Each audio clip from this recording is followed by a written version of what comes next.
Marking selected works. Taming the Bicycle, Part 1, 1886. I thought the matter over and concluded I could do it. So I went down and bought a barrel of Pond's extract and a bicycle. The expert came home with me to instruct me. We chose the backyard for the sake of privacy and went to work.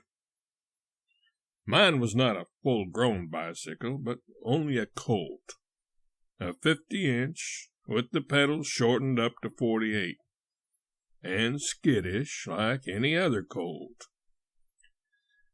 The expert explained the thing's points briefly, then he got on its back and rode around a little to show me how easy it was to do. He said that the dismounting was perhaps the hardest thing to learn, and so we would leave that to the last. But he was in error there.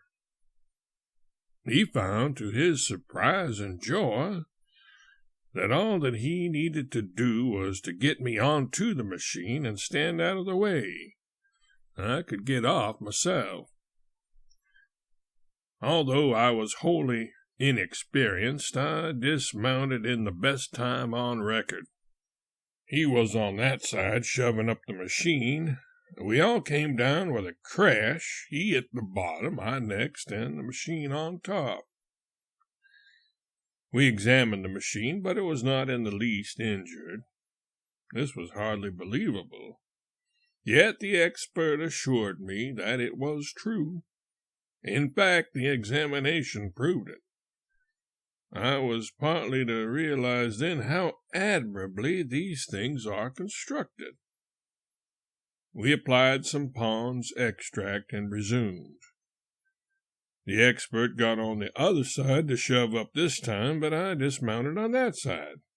So the result was as before. The machine was not hurt. We oiled ourselves up again and resumed. This time the expert took up a sheltered position behind, but somehow or other we landed on him again.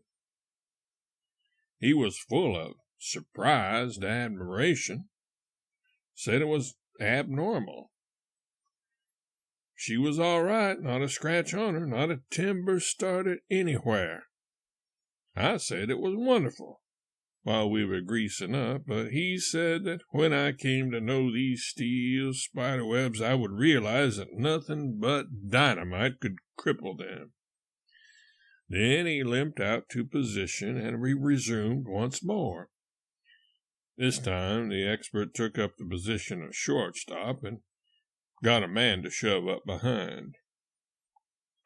We got up a handsome speed and presently traversed a brick, and I went out over the top of the tiller and landed head down on the instructor's back and saw the machine fluttering in the air between me and the sun. It was well it came down on us, for that broke the fall, and it was not injured. 5 days later, I got out and was carried down to the hospital and found the expert doing pretty fairly.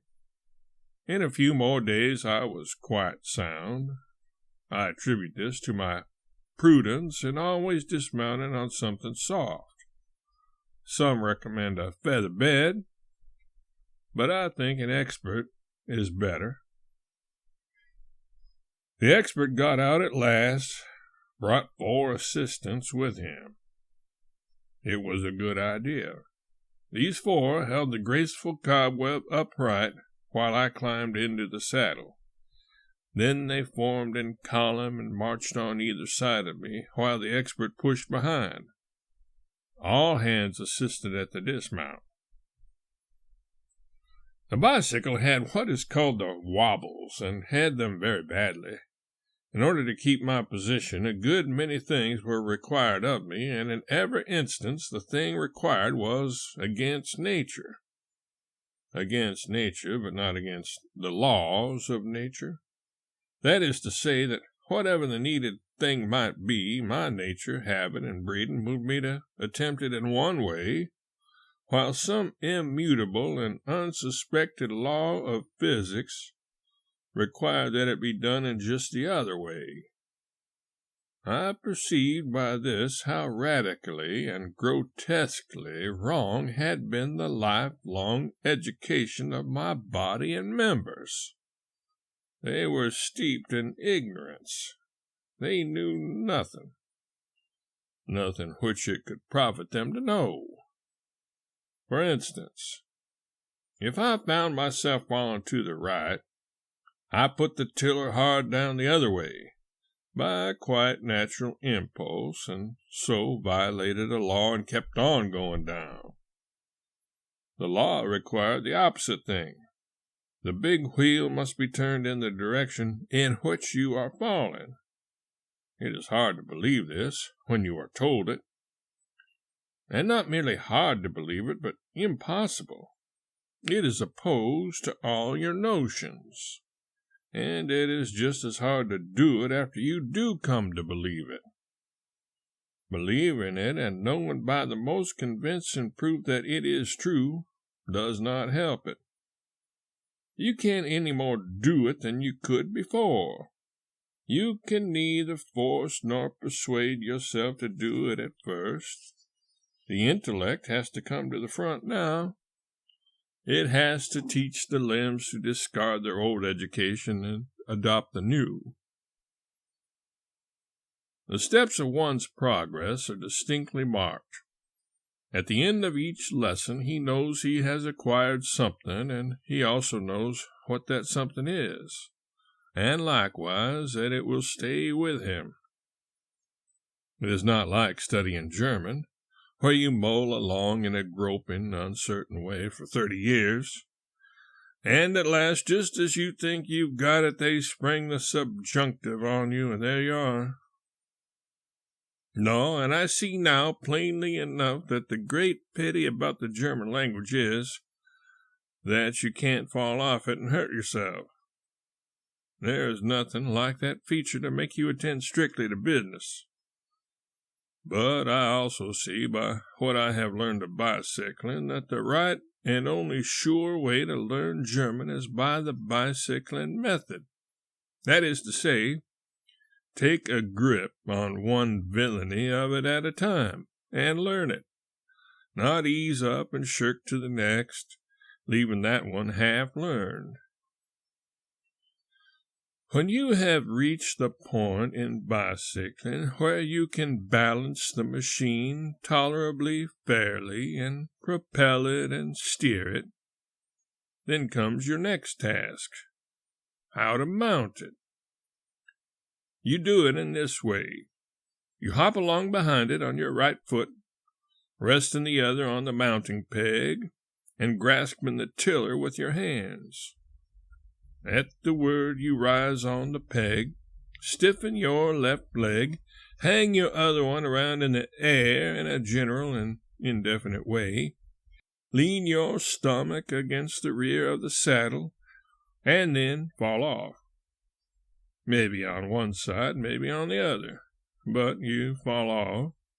You get up and do it again, and once more, and then several times. By this time you have learned to keep your balance, and able to steer without wrenching the tiller out by the roots. I say tiller because it is a tiller. Handlebar is a lamely descriptive phrase. So you steer along straight ahead a little while, then you rise forward with a steady strain, bringing your right leg and then your body right into the saddle, catch your breath, fetch a violent hitch this way and then that, and down you go again. But you have ceased to mind the going down by this time. You are getting to light on one foot or the other with considerable certainty. 6 more attempts and 6 more falls make you perfect. You land in the saddle comfortably next time and stay there. That is, if you can be content to let your legs dangle and leave the pedals alone a while. But if you grab at once for the pedals, you are gone again. You soon learn to wait a little and perfect your balance before reaching for the pedals. Then the mountain art is acquired, is complete, and a little practice will make it simple and easy to you, though spectators ought to keep off a rod or two to one side, along at first, if you have nothing against them. And now you come to the voluntary dismount.